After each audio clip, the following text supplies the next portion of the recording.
بسم اللہ الرحمن الرحیم قل ھذہ سبیلی ادعو الی اللہ علی بصیرۃ انا ومن اتبعنی وسبحان اللہ وما انا من المشرکین صدق اللہ مولانا العلی العظیم وبلغنا نبیہ ورسولہ الکریم۔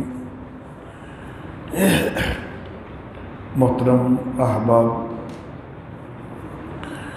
فہم دین کورس کا آج ہمارا 11واں دن ہے۔ سورہ یوسف کی آیت نمبر 108 آج کے درس کے لیے حفظ کے لیے منتخب کی گئی ہے۔ اللہ رب العزت اس میں ارشاد فرما رہے ہیں، قل اے نبی آپ کہہ دیجئے، ھذہ سبیلی کہ میرا یہی راستہ ہے،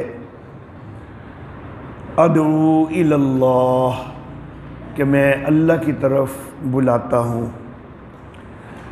علی بصیرۃ بصیرت کے ساتھ، انا میں بھی، ومن اتبعنی اور جو بھی میرے پیروکار ہیں وہ بھی، وسبحان اللہ اور اللہ پاک ہے، وما انا من المشرکین اور میں مشرکوں میں سے نہیں ہوں۔ محترم احباب، یہ جو آیت مبارکہ ہے، اس آیت مبارکہ کا ایک لفظ ادعو الی اللہ، یہ ہماری جماعت کا مونوگرام بھی ہے، اشاعت التوحید و سنہ کا۔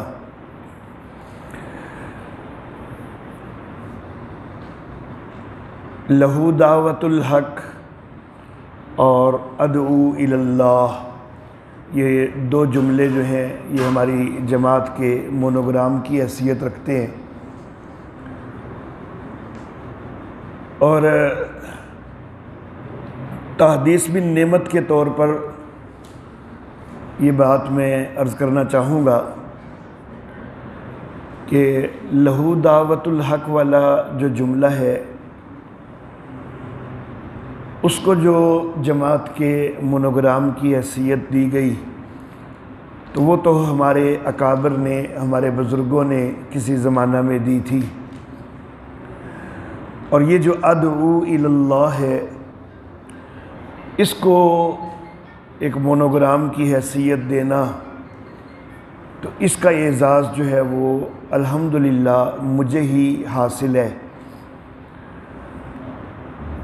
غالباً 1991 کی بات ہے، میرے خیال میں 1991 یا 90،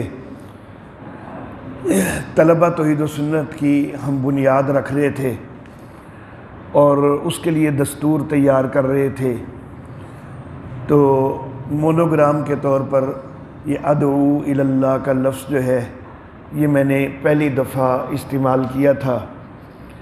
اس کے بعد الحمدللہ اس لفظ کو جماعت کے علماء کی طرف سے بھی جو ہے مونوگرام کی حیثیت سے پذیرائی حاصل ہوئی، اور جماعتی اراکین نے بھی اس کو بطور مونوگرام پسند کیا۔ اللہ رب العزت نبی اکرم صلی اللہ علیہ وآلہ وسلم سے فرما رہے ہیں کہ اے نبی آپ یہ کہہ دیجئے کہ یہ میرا راستہ ہے۔ کیا راستہ ہے؟ کہ ادعو الی اللہ، میں اللہ کی طرف بلاتا ہوں۔ مکہ کے مشرکین جو ہیں وہ اللہ کو تو مانتے تھے، عرب کے مشرکین اللہ کو مانتے تھے، تو نبی اکرم صلی اللہ علیہ وآلہ وسلم کا راستہ بھی اللہ بتلا رہے ہیں کہ وہ یہی ہے کہ اللہ کی طرف بلانا ہے۔ اگر معاملہ صرف سادہ اللہ رب العزت کی طرف بلانے کا ہوتا تو اس حد تک صرف اللہ کے وجود کا اقرار وہ تو مشرکین عرب بھی کرتے تھے، پھر تو کوئی اختلاف نہ ہوتا۔ لیکن مسئلہ یہ تھا کہ جس حیثیت سے اللہ اپنے آپ کو منوانا چاہتے ہیں اور نبی اکرم صلی اللہ علیہ وآلہ وسلم جو حیثیت اللہ رب العزت کی بتلا رہے ہیں، امت تک پہنچا رہے ہیں، انسانیت تک پہنچا رہے ہیں، اس حیثیت سے وہ ماننے کے لیے تیار نہیں تھے۔ تو اللہ کو تو مانتے تھے لیکن اس حیثیت کو نہیں مانتے تھے کہ جو اللہ وحدہ لا شریک ہے، اس چیز کو وہ نہیں مانتے تھے۔ تو ادعو الی اللہ، میں اللہ کی طرف بلاتا ہوں، مقصود اس سے ہے کہ اللہ کی وحدانیت کی طرف بلاتا ہوں۔ تم اللہ کو تو مانتے ہو لیکن اللہ کے ساتھ شریک بنانے لگ جاتے ہو، تو میں اللہ کی طرف بلاتا ہوں، یعنی اللہ کی وحدانیت کی طرف بلاتا ہوں، تمہارے شرک کی نفی کرتا ہوں۔ علی بصیرۃ، بصیرت کے ساتھ، دلائل کے ساتھ، براہین کے ساتھ۔ تو اس سے ایک بات یہ بھی معلوم ہوئی کہ کوئی بھی جو مدعی ہے، کوئی بھی جو مبلغ ہے، جس نے دعوت دینی ہے، تبلیغ کرنی ہے، تو اس کو اپنی دعوت کے اوپر دلائل کا ملکہ بھی حاصل ہونا چاہیے۔ اس کو اپنی تبلیغ، اپنی دعوت، اس کی اچھی طرح جو ہے وہ اس کا دفاع بھی کر سکنا چاہیے۔ یہ نہ ہو کہ وہ دعوت دے رہا ہے اور کوئی بندہ آگے کوئی سوال کر دے اور اس کے پاس سوال کا جواب ہی نہ ہو۔ تو نبی اکرم صلی اللہ علیہ وآلہ وسلم کی زبان مبارک سے اللہ یہ کہلوا رہے ہیں کہ میں اللہ کی طرف بلاتا ہوں تو پوری بصیرت کے ساتھ بلاتا ہوں، پورے دلائل و براہین کے ساتھ بلاتا ہوں۔ انا ومن اتبعنی، صرف میں ہی نہیں بلکہ میں بھی اور میرے پیروکار بھی، میرے پیروکاروں کا بھی یہی راستہ ہے کہ وہ بھی اللہ کی وحدانیت کی طرف بلاتے ہیں۔ تو ہم سب نبی اکرم صلی اللہ علیہ وآلہ وسلم کے پیروکار ہیں۔ تو نبی اکرم صلی اللہ علیہ وآلہ وسلم کے جو پیروکار ہیں، اللہ فرما رہے ہیں اور نبی اکرم صلی اللہ علیہ وسلم کی زبان مبارک سے کہلوا رہے ہیں کہ میں بھی اللہ کی طرف بلاتا ہوں، میرے پیروکار بھی اللہ کی طرف بلاتے ہیں۔ تو پھر ہمیں یہ ذمہ داری بھی تو نبھانی چاہیے نا، ہمیں اللہ کی طرف بلانا چاہیے، اللہ کی وحدانیت کی طرف بلانا چاہیے۔ اللہ واللہ، الحمدللہ ثم الحمدللہ، اشاعت التوحید والسنہ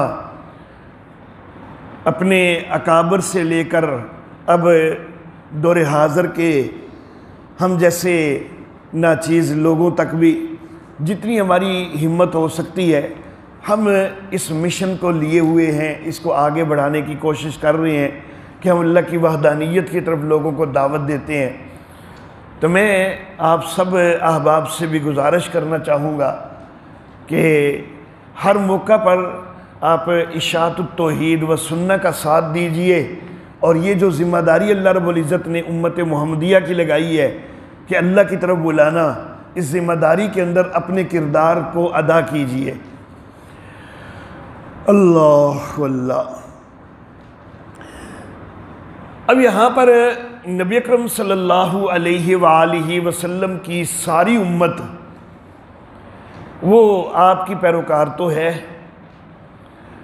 اب یہاں پر لفظ یہ آ گیا کہ میں بھی اللہ کی طرف بلاتا ہوں، میرے پیروکار بھی اللہ کی طرف بلاتے ہیں۔ ان لفظوں سے تو یہ محسوس ہو رہا ہے کہ ہر امتی کی ذمہ داری ہے، اس کا فریضہ ہے کہ وہ اللہ کی طرف بلائے۔ ان لفظوں سے یہ معلوم ہو رہا ہے۔ لیکن قرآن حکیم کو سمجھنے کے لیے صرف ایک مقام کا مطالعہ کر کے تو فیصلہ نہیں ہو جاتا، دیگر مقامات ان کو بھی دیکھنا ہوتا ہے، احادیث نبویہ کے اندر جو تشریحات ہیں ان کو بھی دیکھنا ہوتا ہے۔ اب یہاں پر یوں محسوس ہو رہا ہے کہ ہر بندے کی ذمہ داری ہے کہ وہ ضرور اللہ کی طرف بلائے، اللہ کی وحدانیت کی طرف بلائے۔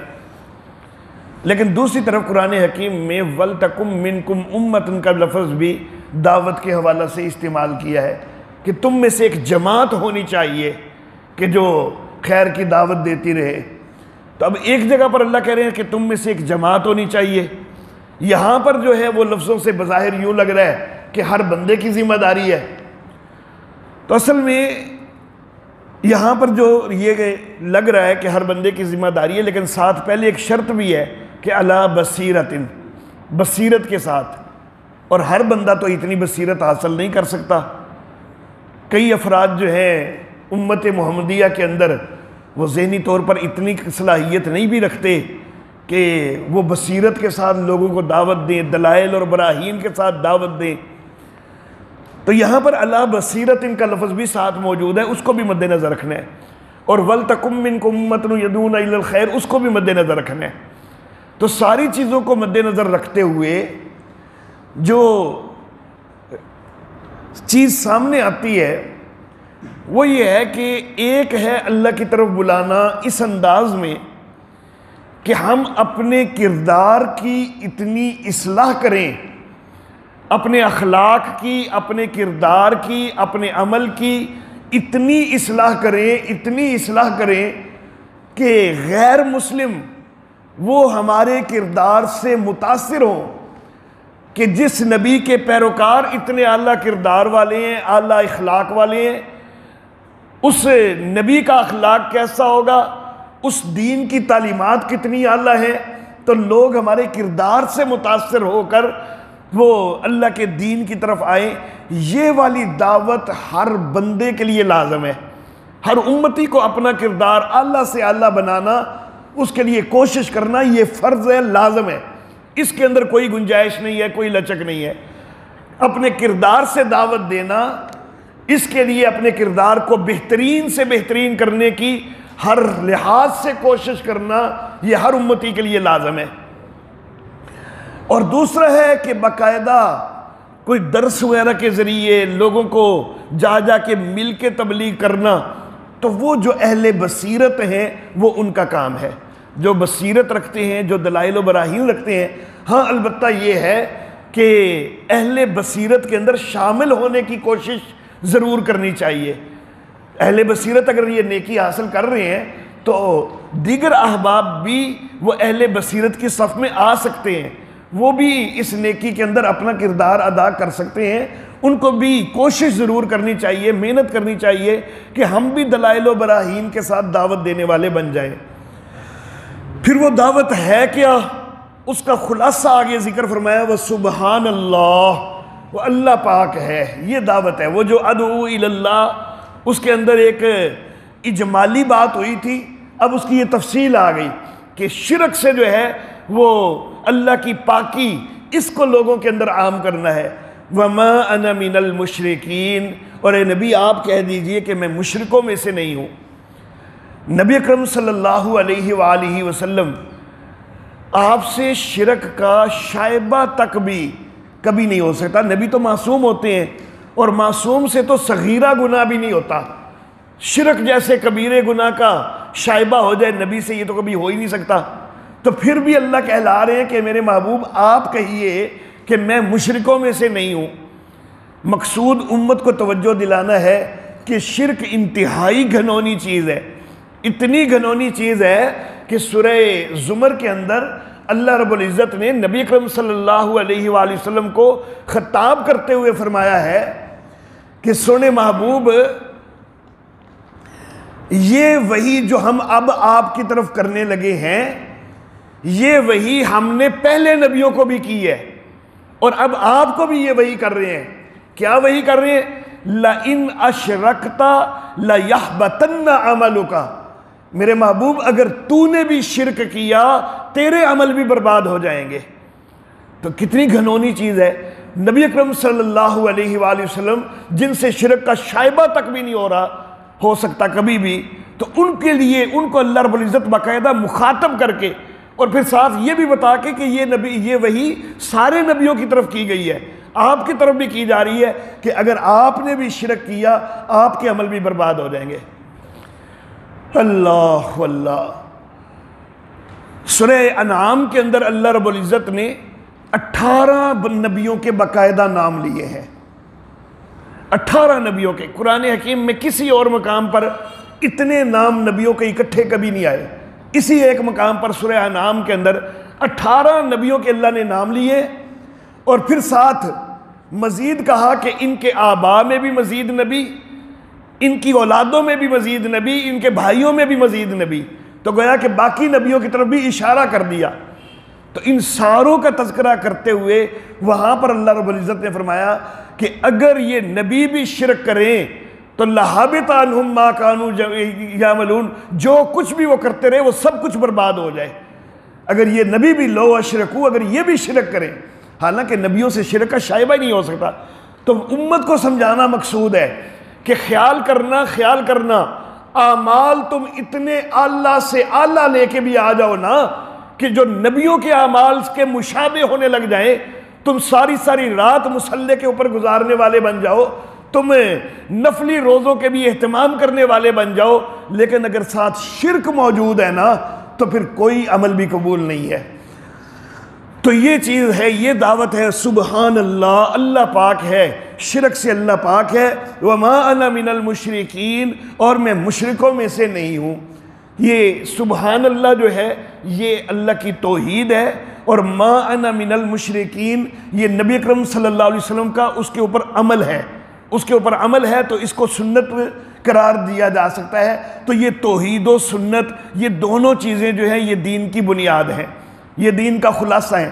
قرآن ہے کہ یہ ہمارا جو کلمہ ہے اس کے اندر بھی تو توحید اور رسالت دو ہی چیزیں آتی ہیں، لا الہ الا اللہ یہ توحید ہے، اور محمد الرسول اللہ، اس میں رسالت اور سنت کا تذکرہ ہو جاتا ہے۔ تو اسی لیے اشاعت التوحید و سنہ نے انہی دو بنیادوں کو جو ہے وہ اپنا مشن بنایا ہے کہ اللہ کی توحید اور اس کی سنت کا جو ہے ہم نے پرچار کرنا ہے۔ آج کے درس کی دوسری چیز ایک حدیث مبارکہ جس کو آپ نے یاد کرنا ہے اور اس کا ترجمہ بھی یاد کرنا ہے۔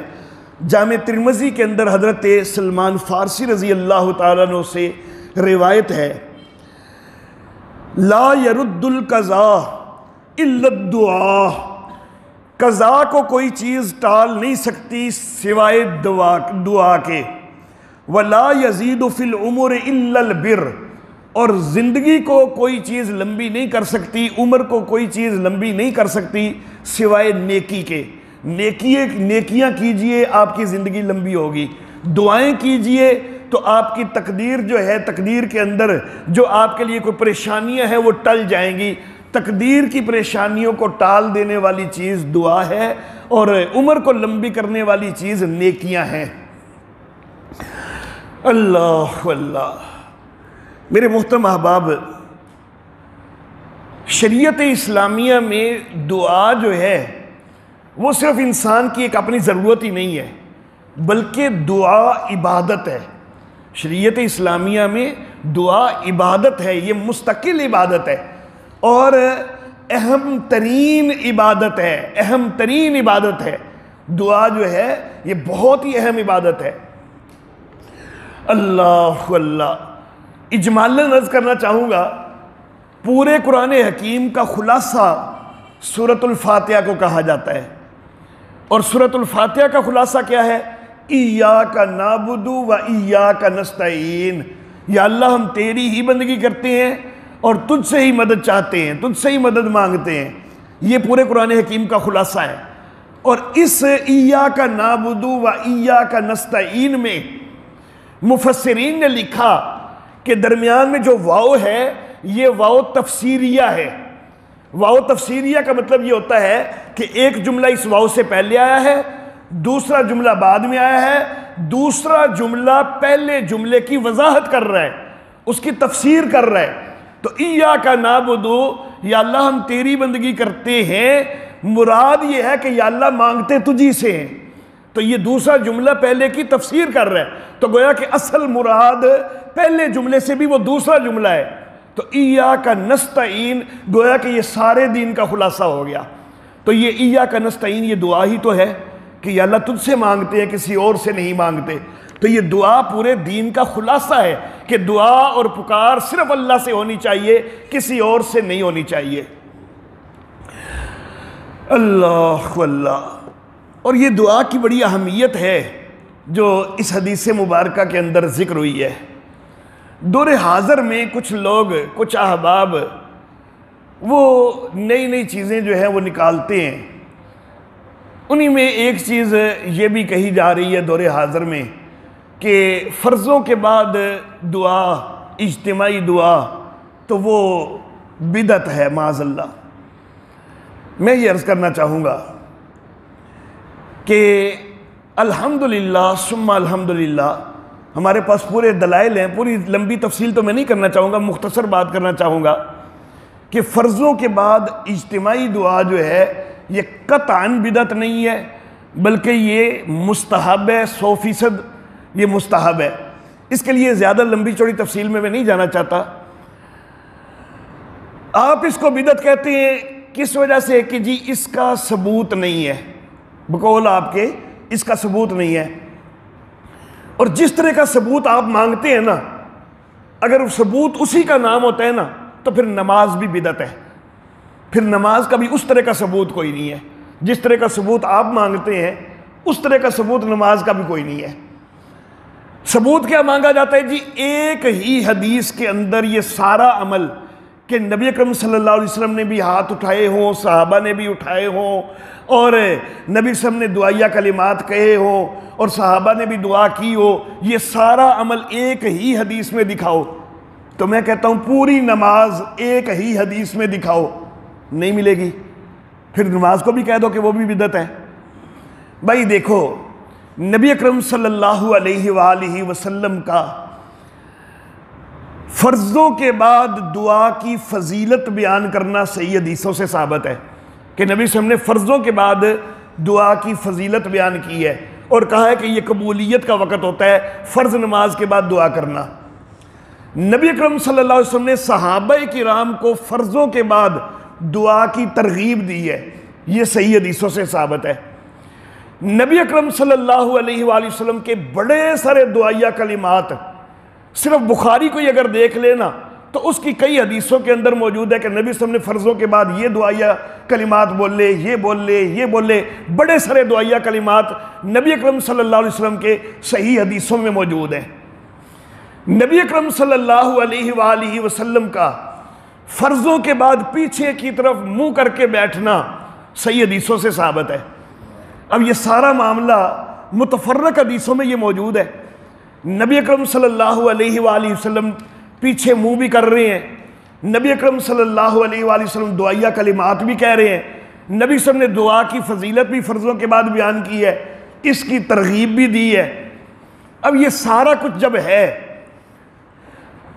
تو نبی اکرم صلی اللہ علیہ وآلہ وسلم کا دعا کا معمول یہی تھا کہ جب بھی دعا کرتے تھے ہاتھ اٹھاتے تھے۔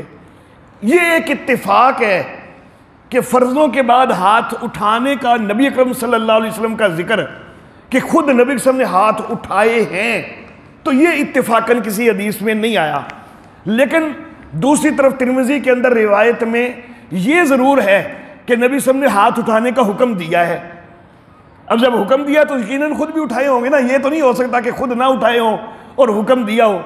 نبی اکرم صلی اللہ علیہ وسلم نے باقاعدہ فرمایا ہے کہ جو نماز کے اندر خشوع و خضوع نہیں کرتا اور نماز کے اندر ہاتھ اٹھا کے چہرے کی طرف تو یا رب نہیں کہتا، اس کی نماز جو ہے وہ ناقص ہے۔ تو نبی صلی اللہ علیہ وسلم نے ہاتھ اٹھانے کی ترغیب دی ہے۔ تو میرے محترم احباب، یہ ساری چیزیں حدیثوں سے ثابت ہیں۔ تو نبی اکرم صلی اللہ علیہ وسلم کا عام طرز بھی یہ تھا کہ جب آپ دعا کرتے تھے تو ہاتھ اٹھاتے تھے۔ اب یہاں پر بھی دعا تو کی آپ نے، دعائیہ کلمات تو حدیث کی کتابوں میں موجود ہیں، اتفاق ہے کہ ان کے ساتھ خود نبی صلی اللہ علیہ وسلم کے ہاتھ اٹھانے کا تذکرہ نہیں ہے، لیکن عام معمول چونکہ آپ کا یہی تھا، تو یہاں پر ہاتھ اگر اٹھانے کا تذکرہ نہیں ہے تو نہ اٹھانے کا بھی تو کوئی تذکرہ نہیں ہے نا۔ جب نہ اٹھانے کا بھی کوئی تذکرہ نہیں ہے تو پھر اس کو عام معمول کے مطابق ہی لیا جائے گا کہ جب عام معمول یہی تھا کہ دعا کرتے تھے تو ہاتھ اٹھاتے تھے، تو پھر یہاں پر بھی اٹھائیں یقیناً۔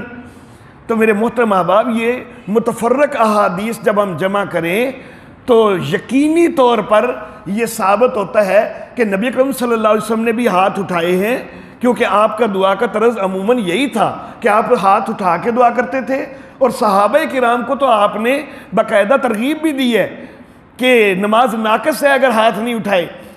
تو اور ویسے بھی صحابہ کرام کو ترغیب نہ بھی ہو، نبی اکرم صلی اللہ علیہ وسلم نے ہاتھ اٹھائے ہوں، تو کیا ہو سکتا ہے کہ صحابہ ہاتھ نہ اٹھائیں؟ کیا ہو سکتا ہے کہ صحابہ ہاتھ نہ اٹھائیں؟ جس وقت نبی اکرم صلی اللہ علیہ وآلہ وسلم کی طرف وحی نازل ہوئی ہے نا کہ سونا حرام ہو گیا مرد کے لیے، نبی اکرم صلی اللہ علیہ وسلم صحابہ کرام کی مجلس میں موجود تھے، سونا حرام ہونے کی جبریل نے آ کر اطلاع دی ہے، نبی اکرم صلی اللہ علیہ وسلم نے سونے کی انگوٹھی پہنی ہوئی تھی۔ اب دو طرز تھے، ایک طرز یہ کہ پہلے نبی صلی اللہ علیہ وسلم صحابہ کو بتائیں کہ بھائی سونا حرام ہو گیا اور پھر خود بھی اتاریں، اور دوسرا طرز یہ تھا کہ پہلے خود اتاریں اور پھر صحابہ کو بتائیں۔ اگر پہلا طرز اختیار کریں اس میں خرابی یہ بنتی تھی کہ حرام ہونے کے بعد بھی چند لمحے سونا نبی کی انگلی میں رہ جائے تو نبی سے یہ کبھی برداشت ہو ہی نہیں سکتا۔ جب حرام ہو گیا ہے تو پھر ایک لمحہ بھی مزید نہیں رہ سکتا۔ جو ہی حرام ہوئے تو نبی صلی اللہ علیہ وسلم نے یہ نہیں کیا کہ پہلے صحابہ کو بتائیں، اس میں تو تاخیر ہونی تھی، بلکہ پہلے خود انگلی سے فوراً انگوٹھی اتاری ہے۔ جس وقت اتاری ہے صحابہ کو کہنے کی ضرورت ہی نہیں پیش آئی، سارے صحابہ نے فوراً اپنی انگوٹھیاں اتار دی۔ انہوں نے کسی نے بھی سوال بھی نہیں کیا کہ آقا آپ نے کیوں اتاری ہے، کیا یہ حرام ہو گئی ہے یا کیا معاملہ ہے، وہ سوال بعد میں کرتے رہیں گے۔ نبی کی اطاعت سب سے پہلے ہے کہ جب نبی صاحب نے اتاری ہے تو بس ہم نے بھی اتارنی ہے، بعد میں پوچھتے رہیں گے کہ آقا آپ نے کیوں اتاری تھی، وجہ کیا تھی، اس کے متعلق کیا مسئلہ ہے، یہ بعد میں پوچھتے رہیں گے، لیکن اطاعت تو ہم نے فوراً کرنی ہے۔ اللہ اللہ۔ حضرت عبداللہ ابن مسعود رضی اللہ تعالیٰ عنہ مسجد کے اندر داخل ہو رہے ہیں، رحمت کائنات صلی اللہ علیہ وسلم خطبہ دے رہے ہیں، اور خطبہ دیتے ہوئے میرے آقا صلی اللہ علیہ وسلم کی زبان مبارک سے یہ جملہ نکلا کہ اجلسوا ایھا المؤمنون، مومنوں بیٹھ جاؤ۔ حضرت عبداللہ ابن مسعود رضی اللہ تعالیٰ عنہ کا دایاں پاؤں مسجد کے اندر ہے، بایاں ابھی باہر ہے، اتنی تاخیر بھی گوارا نہیں کی کہ بایاں پاؤں ہی اندر کر لے، اسی جگہ پہ بیٹھ گئے۔ نبی اکرم صلی اللہ علیہ وسلم نے مسکرا کے دیکھا اور کہا کہ عبداللہ اندر آ کے بیٹھ جاؤ۔ اللہ اللہ۔ تو جو صحابہ کرام اتنی اطاعت کرنے والے ہیں تو کیسے ہو سکتا ہے کہ نبی صلی اللہ علیہ وسلم دعا کر رہے ہوں اور صحابہ نہ کر رہے ہوں؟ یہ کیسے ہو سکتا ہے؟ تو یقینی بات ہے کہ جب حدیث صحیحہ سے ثابت ہے کہ نبی صلی اللہ علیہ وسلم نے دعائیہ کلمات بولے ہیں اور معمول نبی صلی اللہ علیہ وسلم کا یہی تھا کہ دعا کے لیے ہاتھ اٹھاتے تھے، تو پھر یقیناً صحابہ نے بھی ہاتھ اٹھائے ہیں۔ کچھ لوگ، کچھ علماء کرام وہ یہاں تک کی تو بات کر دیتے ہیں، یہاں تک کی تو بات کر دیتے ہیں اور کہتے ہیں کہ دعا ثابت ہے، لیکن آگے تھوڑی سی وہ بھی جو ہے نا وہ ایک لچک دکھانے لگ جاتے ہیں کہ ہاں ٹھیک ہے اجتماعی طور پر ثابت ہے، اس طرح کہ جس وقت مرضی کوئی ہاتھ اٹھا لے، جس وقت مرضی کوئی جو ہے نا منہ پہ پھیر لے۔ میں کہتا ہوں نہیں، میں کہتا ہوں یہی اکٹھے اٹھانے ہیں، اکٹھے منہ پہ پھیرنے ہیں۔ کیوں؟ کیسے ہو سکتا ہے کہ نبی اکرم صلی اللہ علیہ وسلم سے پہلے کسی صحابی نے اٹھائے ہوں؟ کبھی ہو سکتا ہے کہ نبی اکرم صلی اللہ علیہ وسلم کے ابھی انتظار کر رہے ہو، نبی صلی اللہ علیہ وسلم نے ابھی ہاتھ نہ اٹھائے ہو تو پہلے کسی نے اٹھا لے ہو؟ کبھی نہیں ہو سکتا۔ اور نبی اکرم صلی اللہ علیہ وسلم کے اٹھانے کے بعد کسی نے تاخیر کی ہو؟ کبھی نہیں ہو سکتا۔ اور نبی اکرم صلی اللہ علیہ وسلم نے جب منہ پہ پھیرے اس سے پہلے کسی نے منہ پہ پھیر لی ہو؟ کبھی نہیں ہو سکتا۔ اور نبی صلی اللہ علیہ وسلم کے منہ میں پھیرنے کے بعد بھی کوئی لگا رہا ہو، یہ کبھی نہیں ہو سکتا۔ صحابہ سے یہ ممکن ہی نہیں ہے۔ صحابہ تو اطاعت کا پیکر تھے، تو یہ چاروں کام یہ کبھی نہیں ہو سکتے کہ نہ پہلے شروع کر سکتے ہیں صحابہ، نہ بعد میں شروع کر سکتے ہیں، نہ پہلے ختم کر سکتے ہیں نہ بعد میں ختم کر سکتے ہیں۔ تو پھر شروع بھی یقیناً اکٹھا ہے نبی اکرم صلی اللہ علیہ وسلم کا اور صحابہ کرام کا، اور اختتام بھی یقیناً اکٹھا ہے۔ تو پھر اجتماعی دعا وہ اکٹھی، وہ احادیث صحیحہ سے الحمدللہ ثابت ہے، اس کے اندر جو ہے وہ کوئی بھی نرمی اور لچک کرنے کی کوئی ضرورت نہیں ہے۔ اللہ اللہ۔ اچھا جی، آج کے درس کی جو تیسری چیز ہے، نماز جنازہ کے اندر جو دعائیں پڑھی جاتی ہیں وہ تو پہلے یاد کروائی جا چکی ہیں۔ نماز جنازہ کا طریقہ اور اس کے فرائض کون سے ہیں، تو نماز جنازہ کے اندر فرض چیزیں جو ہیں وہ دو ہیں، 4 تکبیریں فرض ہیں اور قیام فرض ہے۔ باقی جو ثنا پڑھنی ہے یا درود شریف پڑھنا ہے، دعا پڑھنی ہے، وہ فرض نہیں ہے۔ فرض جو ہے قیام کرنا فرض ہے اور 4 تکبیریں کہنا فرض ہے۔ یہاں پر کئی احباب جو ہیں وہ بے خیالی کے اندر مسئلے کو سمجھے بغیر وہ سمجھتے ہیں کہ تکبیریں صرف امام کا کام ہے۔ نہیں، تکبیریں ہی تو فرض ہیں، ہر کے لیے الگ الگ فرض ہیں، صرف امام کے لیے نہیں، امام نے بھی تکبیریں کہنی ہیں، ہر مقتدی نے بھی تکبیریں کہنی ہیں، یہ تکبیریں کہنا ہر مقتدی کے لیے بھی فرض ہے۔ اللہ اللہ، تکبیروں کے اندر صرف پہلی تکبیر میں ہمارے نزدیک کانوں تک ہاتھ اٹھانے ہیں اور پھر باندھ لینے ہیں۔ اس کے بعد کی جو تکبیریں ہیں ان میں صرف اللہ اکبر تو کہنا ہے، امام نے بلند آواز سے کہنا ہے، مقتدیوں نے پست آواز سے کہنا ہے، لیکن ہاتھ نہیں اٹھانے۔ پہلی تکبیر کے بعد ثنا پڑھنی ہوتی ہے۔ ثنا جو نماز کی ثنا ہے وہی نماز جنازہ کی ثنا ہے۔ بعض لوگ ایک لفظ جل ثناؤک کا اس میں بڑھاتے ہیں، لیکن وہ کسی صحیح حدیث سے ثابت نہیں ہے، وہ روایت ضعیف ہے، تو جب وہ صحیح حدیث سے ثابت نہیں ہے تو پھر اس کا اضافہ کرنے کی ضرورت نہیں ہے۔ تو جو ثنا نماز کے اندر آپ شروع میں پڑھتے ہیں بالکل وہی ثنا جو ہے وہ نماز جنازہ کے لیے بھی ہے۔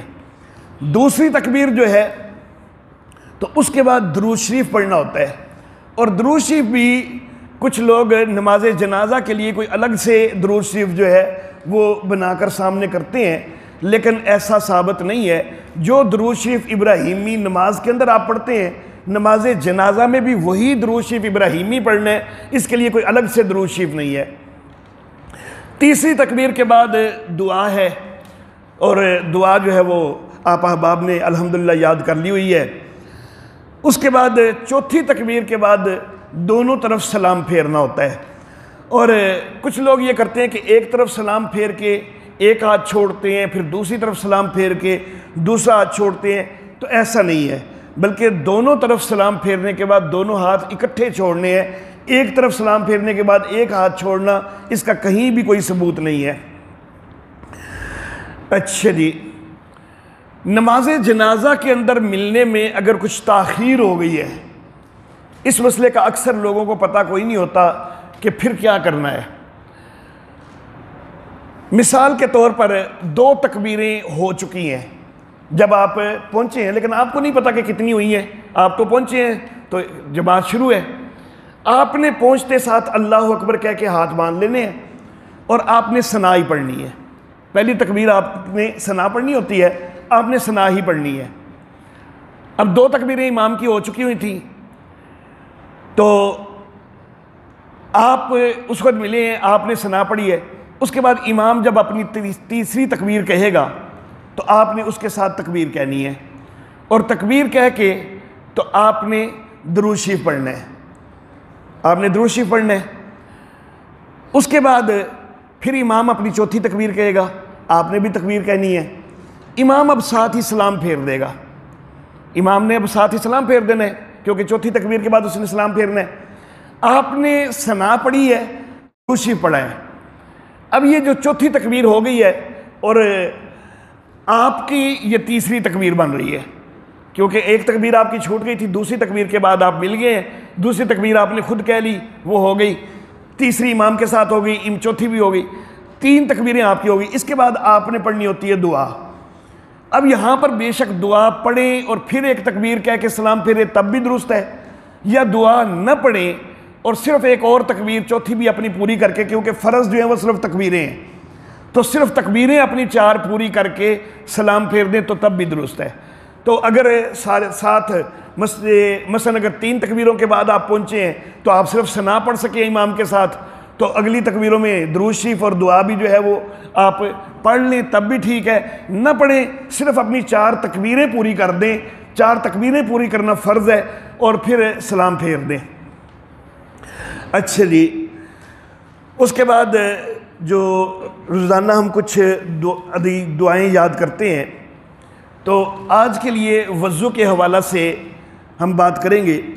وضو سے پہلے جو دعا ہے، تو میں نے جس وقت کھانے پینے سے پہلے کی دعا کا تذکرہ ہوا تھا تو میں نے اس وقت واضح کیا تھا کہ وضو سے پہلے بھی صرف بسم اللہ اتنے لفظ ثابت ہیں، 3 چیزوں میں اتنے لفظ ثابت ہیں، کھانے سے پہلے، پینے سے پہلے اور وضو سے پہلے۔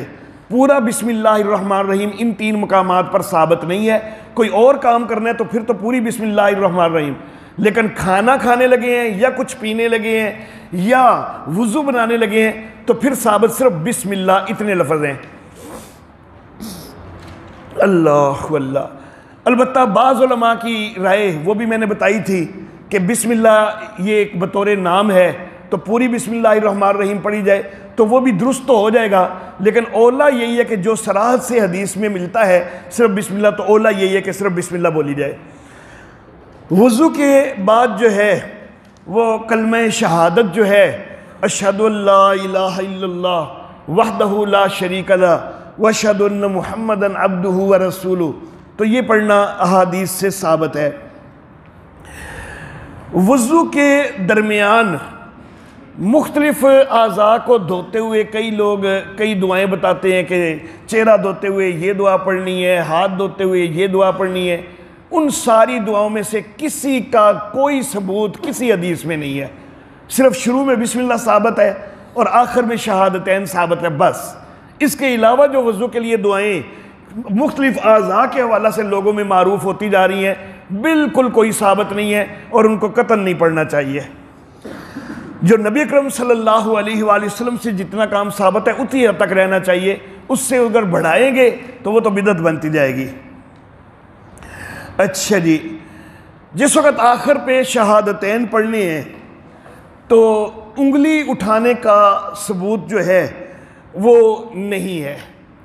آسمان کی طرف نظر کرنا جو ہے اس کا ذکر ہے حدیث میں، لیکن وہ بھی ضعیف روایت ہے۔ البتہ یہ ہے کہ نبی اکرم صلی اللہ علیہ وآلہ وسلم آپ کا وضو کے بعد تو یہ عمل ثابت نہیں کہ آپ نے انگلی اٹھائی ہو یا آسمان کی طرف نظر کی ہو، لیکن وضو کے علاوہ بعض اوقات شہادتین پڑھتے ہوئے نبی صلی اللہ علیہ وسلم کا انگلی اٹھانا بھی ثابت ہے اور آسمان کی طرف نظر کرنا بھی ثابت ہے۔ وضو کے بعد یہ چیز ثابت نہیں ہے، تو لیکن چونکہ دیگر مواقع پر شہادتین پڑھتے ہوئے یہ چیز ثابت ہے تو اس لیے اگر کوئی آسمان کی طرف نگاہ کرتا ہے یا انگلی اٹھاتا ہے ہم اس کو بدعت نہیں کہہ سکتے، خلاف اولا ہوگی کیونکہ وضو کے بعد ایسا ثابت نہیں ہے تو اس لیے نہیں کرنا چاہیے۔ وضو کے بعد صرف شہادتین پڑھنا، لیکن اگر کوئی انگلی اٹھاتا ہے یا کوئی آسمان کی طرف نگاہ کرتا ہے تو بدعت اس کو بہرحال نہیں کہہ سکتے۔ اچھا جی، ترمذی کے اندر ایک روایت میں شہادتین کے ساتھ اللہم اجعلنی من التوابین واجعلنی من المتطہرین اس کا بھی ذکر ملتا ہے، لیکن اس کی سند جو ہے اس کے اندر اختلاف ہے، بعض اس کو قبول کرتے ہیں بعض اس کو قبول نہیں کرتے۔ مستدرک حاکم کی ایک روایت میں سبحانک اللہم و بحمدک اشہد ان لا الہ الا انت استغفرک و اتوب الیک، یہ الفاظ جو ہیں یہ صحیح سند سے تو ثابت ہیں، لیکن یہ الفاظ کیا واقعی نبی اکرم صلی اللہ علیہ وسلم کے ہیں یا یہ صحابی کے لفظ ہیں یہ واضح طور پر ثابت کوئی نہیں ہے، تو ان کا نبی صلی اللہ علیہ وسلم کے لفظ ہونا یہ یقینی نہیں ہے۔ راوی ہیں حضرت ابو سعید خدری رضی اللہ تعالیٰ عنہ، تو بعض کا خیال ہے کہ یہ حضرت ابو سعید خدری نے اپنے ذوق کے مطابق یہ لفظ بولے تھے، نبی صلی اللہ علیہ وسلم سے یہ ثابت کوئی نہیں ہے۔ اچھا جی، وضو کے متعلق کچھ اور دعائیں شروع اور آخر کے متعلق جو ملتی ہیں تو وہ ساری کی ساری ضعیف ہیں۔ اب آج کے درس کی آخری چیز، ایک عنوان کے اوپر ہم نے کچھ بات کرنا ہوتی ہے، تو اس حوالہ سے حقوق زوجین آج کا ہمارا عنوان ہے، تو لمبی چوڑی تفصیل کا تو وقت نہیں ہے، صرف چند حقوق جو ہیں ان کی طرف اشارہ جو ہے وہ میں کرنا چاہوں گا۔ کچھ حقوق وہ ہوتے ہیں کہ جو دو طرفہ ہوتے ہیں، بیوی نے بھی خامند کو وہ حقوق دینے ہیں، خامند نے بیوی کو وہ حقوق دینے ہیں۔ البتہ ان کے اندر مدارج کا فرق ہو جاتا ہے کہ یہ بیوی کے لیے زیادہ اہم ہے یہ والا حق دینا یا یہ خامند کے لیے زیادہ اہم ہے، یہ کس کا زیادہ بڑا حق ہے کس کا یہ چھوٹا حق ہے، وہ مدارج کا فرق ہو جاتا ہے۔ تو کچھ حقوق ہوتے ہیں مشترک حقوق، ان میں سے مثال کے طور پر پہلا حق ہے پیار، محبت اور توجہ، یہ دونوں کا حق ہے، بیوی نے بھی خامند کو دینی ہے، خامند نے بھی بیوی کو دینی ہے، لیکن یہ بیوی کا حق زیادہ ہے اس میں بیوی زیادہ آگے ہے، اس کو زیادہ توجہ کی ضرورت ہے، زیادہ پیار محبت کی ضرورت ہے۔ شفقت، حسن سلوک کرنا یہ بھی مشترکہ حق ہے، بیوی بھی خامند سے حسن سلوک رکھے، خامند بھی بیوی سے، لیکن اس میں بھی بیوی کا حق زیادہ مؤکد ہے۔ سکون کا خیال کرنا، دونوں کو ایک دوسرے کے سکون کا خیال کرنا چاہیے، لیکن اس میں خامند کا حق زیادہ مؤکد ہے، خامند کے سکون کا حق جو ہے وہ بیوی کی زیادہ ذمہ داری ہے۔ اعتماد کرنا ایک دوسرے پر دونوں کا حق ہے، لیکن اس میں بھی بیوی کا حق زیادہ ہے، اس کے اوپر خاص طور پر اعتماد زیادہ ہونا چاہیے۔ یہ زیادہ سے مراد یہ نہیں ہے کہ پھر دوسرا جو ہے نا وہ نہیں کرے، نہ والی بات کو نہیں، حق دونوں پر ہے، لیکن جہاں پر جو ہے نا وہ جو خرابی زیادہ کرتے ہیں نا تو اس پر تنبیہ کرنی ہوتی ہے کہ اس کا حق یہ زیادہ ہے۔ ایک دوسرے کے رازوں کی حفاظت کرنا یہ بھی دونوں کا حق ہے، لیکن یہ بھی بیوی کے حوالہ سے زیادہ اہم ہے۔ مرد جو ہے وہ زیادہ اپنے یاروں دوستوں کی محفل میں بیٹھ کے خرابیاں کر دیتے ہیں۔ صبر، شکر اور قناعت کا انداز اختیار کرنا یہ دونوں کے لیے لازم ہے، لیکن خامند کا حق یہ زیادہ ہے، بیوی جو ہے صبر و شکر کا مظاہرہ کرے۔ احسان مندی کا مظاہرہ کرنا، دونوں کو ایک دوسرے کا احسان مند ہونا چاہیے، دونوں نے جو بھی ایک دوسرے سے نیکی کی ہے تو اس کے اوپر ایک دوسرے کا احسان مند ہونا چاہیے، لیکن اس میں بھی خامند کا حق زیادہ مؤکد ہے۔ ایک دوسرے کی خوبیوں کا اعتراف کرنا یہ بھی دونوں کا حق ہے، لیکن اس میں بھی خامند عام طور پر نہیں کرتے، ان کو زیادہ ترغیب ہے کہ بیویوں کی خوبیوں کا اعتراف ان کو بھی کرنا چاہیے۔ ایک دوسرے کے ساتھ تعاون کرنا، اس میں خامند کا حق زیادہ مؤکد ہے کہ بیوی جو ہے وہ خامند کے ساتھ مکمل جو ہے وہ تعاون کرے، ویسے بیوی کا بھی حق ہے کہ خامند اس کے ساتھ تعاون کرے۔ عصمت کی حفاظت کرنا، اپنی عزت کی حفاظت کرنا دونوں کے لیے لازم ہے، مرد بھی کسی غلط جگہ پہ نہ جائے اور عورت بھی جو ہے وہ اپنی عزت جو ہے وہ نہ لٹائے، اور یہ خامند کا حق اس میں بہت زیادہ مؤکد ہے۔ حفاظت مال یہ بھی دونوں کا حق ہے، ایک دوسرے کے مال کی حفاظت کرنا، لیکن عموماً چونکہ مال خامند کے پاس ہوتا ہے تو یہ خامند کا حق زیادہ بنتا ہے کہ اس کے مال کی بیوی حفاظت کرے۔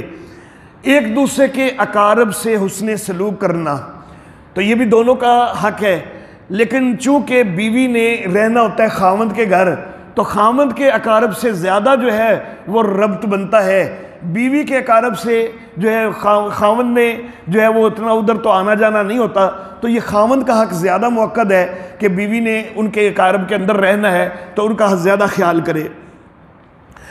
حق زوجیت ادا کرنا، ازدواجی تعلق قائم کرنا یہ بھی دونوں کا حق ہے، بیوی کو بھی منع نہیں کرنا چاہیے اور خامند جو ہے تو اس کو بھی اس کا احساس کرنا چاہیے کہ وہ حق زوجیت ادا کرے، اور اس میں بھی بیوی جو ہے اس کی خاص طور پر اس کا خیال کرنا چاہیے کہ جب اس کی ضرورت ہو۔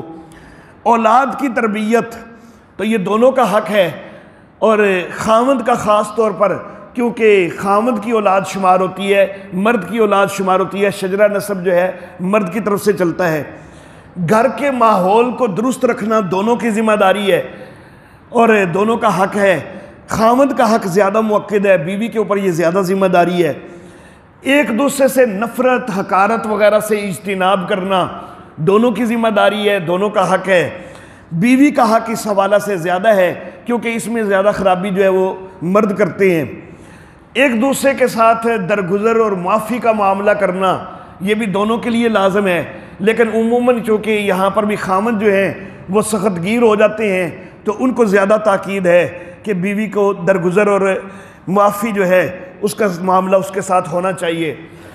وراثت ایک دوسرے کی ملنا یہ دونوں کا حق ہے، لیکن اس میں بھی مرد جو ہے وہ تو سارا کچھ سمیٹ بھی لیتے ہوتے ہیں، حالانکہ ان کو یہ نہیں کرنا چاہیے، عورتوں کے حق سے عموماً غفلت کر دی جاتی ہے، تو اس میں بھی یہ بیوی کا حق زیادہ ہے۔ تو یہ وہ حقوق تھے کچھ، جو ویسے تو حقوق اور بھی بہت سارے ہوتے ہیں لیکن کچھ اہم حقوق جو ہیں ان کا میں نے صرف اشارہ کر دیا۔ آیات اور احادیث وغیرہ کے حوالے دینا وہ تو بڑی لمبی بات ہو جاتی ہے، تو میں نے صرف اشارہ کر دیا۔ اب کچھ وہ حقوق جو خاص طور پر خامند کے حقوق ہیں، خامند سے متعلق ہیں، تو خامند کی اطاعت کی جائے یہ خامند کا حق ہے، اس کی فوقیت کو تسلیم کیا جائے، اس کا درجہ اللہ نے فوقیت والا رکھا ہے، اس کی عزت اور اس کی تعظیم کی جائے، اس کے لیے عورت اپنے آپ کو بنائے سنوارے، آرائش و زیبائش اختیار کرے، خاوند سے اونچی آواز سے بات نہ کرے، ڈانٹ ڈپٹ نہ کرے، خاوند کو طلاق کا حق بھی حاصل ہے اور رجوع کا حق بھی حاصل ہے، خاوند کے لیے عدت گزارنا یہ بھی خاوند کا حق ہے، اور خاوند کو 4 تک نکاح کرنا یہ بھی خاوند کا حق ہے۔ اور کچھ حقوق وہ ہیں کہ جو خاص طور پر بیوی کے حقوق ہیں، جن میں سب سے پہلے اور اہم ترین حق مہر ہے۔ حق مہر کے علاوہ نفقہ اور لباس یہ بھی مرد کی ذمہ داری ہے، عورت کا خرچہ اس نے کھانے پینے کا بھی، لباس کا بھی وہ مہیا کرنا ہے۔ دیگر ضروریات کی فراہمی یہ بھی مرد کی ذمہ داری ہے، عورت کا یہ حق ہے۔ عورت کو تحفظ فراہم کرنا یہ بھی مرد کی ذمہ داری ہے، عورت کا یہ حق ہے۔ عورت کو مناسب حد تک آزادی بھی دینا یہ بھی عورت کا حق ہے۔ اس کو میکہ والوں سے ملنے کی، ان کے ادھر جانے کی اجازت دینا یہ عورت کا حق ہے۔ اگر مالی خدمت کی کوئی ضرورت پیش آ جائے کہ خاوند کی تنخواہ سے پورا گزارا نہیں ہو رہا اور بیوی کوئی ایسی مالی خدمت کرنا چاہتی ہے کہ جس میں شریعت کی پابندیوں کو، پردہ وغیرہ کی پابندیوں کو وہ پامال نہیں کرے گی، تو اس کی اجازت دینا یہ اس کا حق ہے۔ سخت مار پیٹ جو ہے اس سے مکمل اجتناب کرنا تو یہ بھی بیوی کا حق ہے۔ زیادہ بیویاں ہوں تو ان کے درمیان عدل کرنا تو یہ بھی بیوی کا حق ہے۔ خلا حاصل کر لینا یہ بھی بیوی کا حق ہے۔ تو بہرحال میں نے چند حقوق جو ہیں ان کی طرف صرف اشارہ جو ہے وہ کر دیے ہیں۔ اللہ رب العزت ہمیں سارے حقوق سارے افراد کے ادا کرنے کی، سارے حقوق العباد ادا کرنے کی اور حقوق اللہ ادا کرنے کی بھی اللہ ہمیں توفیق عطا فرمائیں۔ وآخر دعوانا ان الحمد للہ۔